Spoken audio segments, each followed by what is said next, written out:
Let's start off with your reaction, please, to today's events in the fine Parliament. But on the back of that, I just had a conversation with one of our reporters who's on the ground just outside Parliament. She mentioned something quite interesting, and not knowing that I'll be speaking to you, saying that, some of your members, they were told not to work during the holidays on the weekends. There's no money to pay for security during the holidays. And so the building was, to a certain degree, left unattended, so that directly then speaks to you, I suppose. Then can you speak to us about the reaction, and also based on that information that I was given earlier? Yes, when as the union we received news of the fire this morning, we immediately contacted our members in the Protection Services Unit of Parliament to establish if they were okay, they were not affected by the fire. To our surprise, we were informed by their shop steward that they've been told not to work over weekends and public holidays for this December period, primarily because Parliament allegedly doesn't have money to pay them overtime for weekends and public holidays. Now, that came as a shock to us as a union, because if Parliament were to take that decision, they ought to have consulted with the union. But also, it's quite strange that Parliament would prioritize money over the safekeeping of a national key point such as Parliament, because all the years our members in the protection services, they work in Parliament precinct, even on holidays, to make sure that buildings in Parliament are safely kept, and that nothing happens to them, whether through intrusion or events of this nature, meaning breakout of a fire. So that's what happened. How would you then respond to someone who, becomes a little bit suspicious and says, well, I suppose now, there's some sort of forced negotiations in terms of making sure with your members, forced negotiations with your members to make sure that there are, people manning the gates, people manning the building, more security on the ground, given the incident that just happened. I mean, someone could argue and say, well, that sounds like an inside job. It sounds as though this was the way to fight to make sure that indeed there are people that will be guarding. Lost you there, Flo. I'll start again, no problem. Can you hear me now? Can you hear me now? All right, we seem to have lost Temba Gubula there. I certainly want an answer to that question. I'll ask the team just to get hold of him on a better line. Let's take a short break. In the meantime, hopefully we'll be able to continue that conversation.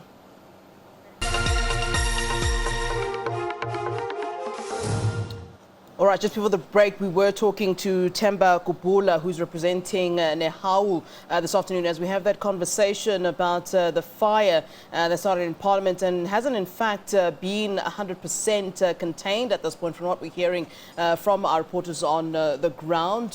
Mr. Gubula is representing Nehawu, and certainly those members of the union that do indeed work in Parliament. Once again, a very good afternoon to you, sir. Apologies, we lost you there earlier. But the next question I was talking to you about, and what I was asking you, was saying that there were issues in terms of payments during the holidays, and you articulated that quite well to us in terms of what those issues were regarding payments, where some of the security personnel that are stationed at that particular precinct in Parliament were told that they shouldn't work, and in fact there was no money to pay them during that time. So much of the precinct was left unattended, and certainly the building itself then being left attended. So my question was going to, what would you then say to someone who says, well, that kind of sounds like an inside job, because it seems as though there will be some sort of forced negotiations with your members in terms of them being able to work over the holidays, given the situation of what's just happened now. I mean, surely after this, the building can't be left unattended. So certainly they'll be having to have those conversations with some of your members. What would you say if someone were to say it seems that's a dodgy situation? No, obviously dismiss that with the contempt it deserves. I mean, it's absurd. It would be an absurd presumption or insinuation from anyone. Our members are loyal to their work in Parliament. That's why they've been working in Parliament without getting performance bonuses and salary increases and so forth. So we are loyal to Parliament. We understand fully the important role that that institution plays in our community.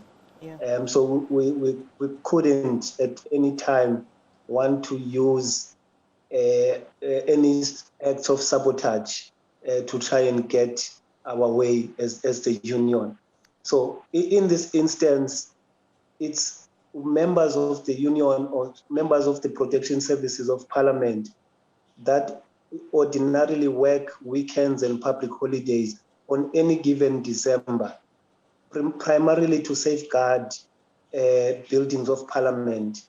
Now, there are police in Parliament, but the police, they only man the parameters of the building of Parliament, as it were. But our members in the protection services, they are deployed in all the respective buildings of Parliament, primarily to make sure that they patrol the buildings, to make sure that they patrol the buildings, but also to make sure that in the event of any threats, be it fire or break-in, they are able to detect it earlier on and actually attend to it when it does occur. So even in this instance, we are of the view as the union that had our members been allowed to work as they normally are allowed, they would have been able to detect the fire earlier on and the fire would have been contained. You will recall, Flo, that I think last year in March, a similar incident occurred where a fire started in Parliament, but that fire was able to be managed, was able to be contained because there were people working in the precinct at that particular time. So in short, no, it was not any suggestions that it was an inside job to try and coerce or cajole management into agreeing to the terms, demands of the union. That suggestion would really be absurd. All right.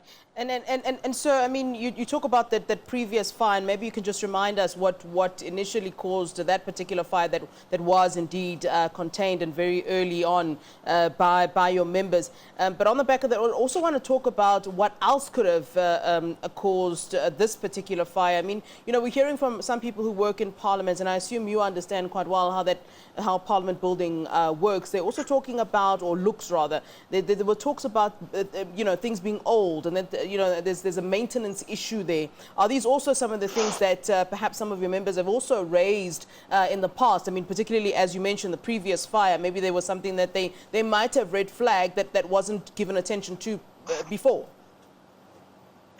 Look, the issue here, which we've been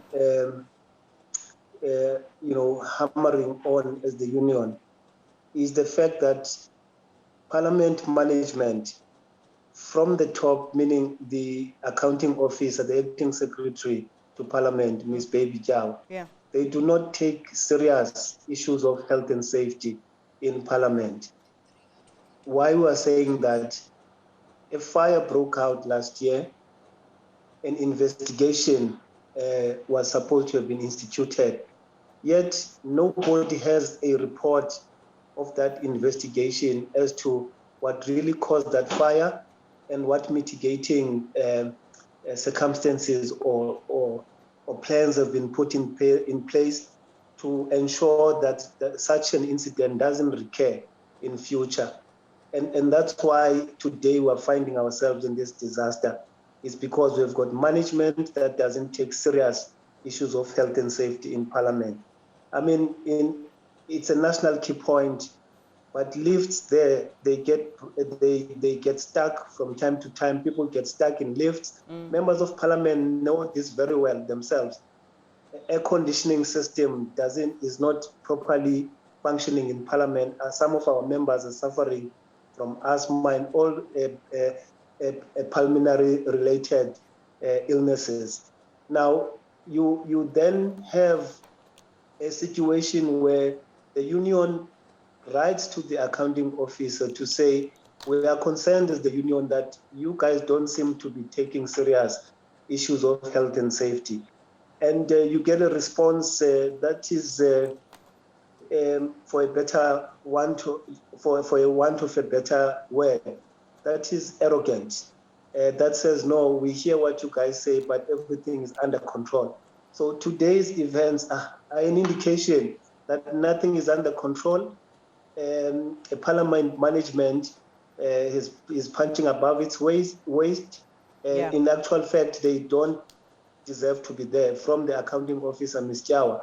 So we are saying to the presiding officer, the speaker, and the chairperson of the NCOP, that it's high time they stop shielding Ms. Jawa from all the mishaps or from all the mess that is happening in Parliament, and actually speak truth to power and actually take her to task, rain on her, because the Health and Safety Act places in every workplace the obligation to ensure a safe and healthy environment on the accounting officer.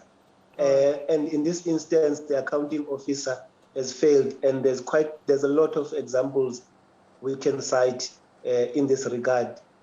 I mean, even security breaches in Parliament have happened. You would know as media that SABC offices in Parliament were broken into, offices of members of Parliament were broken into.